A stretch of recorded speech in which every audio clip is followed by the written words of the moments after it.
Comment rater sa digital detox en camping-car life. Dans ton appart, tu avais la fibre optique avec 1725 mégabits par seconde. Ça fait beaucoup d'internet.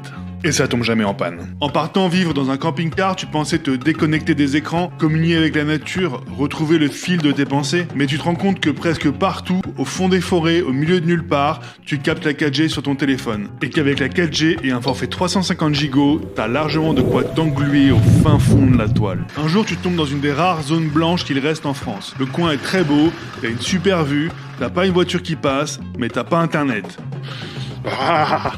Tu ouvres enfin le placard à livres avec tous les livres que t'avais prévu de lire. Comme t'arrives pas à rester concentré plus d'un quart d'heure, tu prends ton téléphone et t'essaies d'aller sur Facebook par pur réflexe nerveux. Au bout de quelques scrolls, ça bloque. Y a plus rien, t'avais jamais vu ça, c'est le bout d'internet.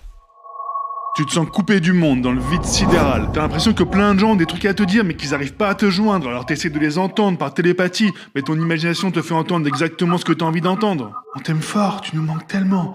Et aussi toutes tes peurs. C'est pas vrai, on t'a jamais aimé. Alors tu sors faire une balade pour te changer les idées, et d'un coup, bip bip bip, tu retrouves internet. Tu vas enfin savoir ce que le monde voulait te dire. Découvrez les utilités électriques Renault. Tapez 1 pour l'offre Kangoo, 2 pour trafic, 3 pour master. Et réservez un essai dès maintenant. T'es deg. Tu te dis que tout le monde aille bien se faire foutre à pas t'aimer suffisamment. Et puis d'un coup tu te demandes, ça existe des camping-cars électriques ?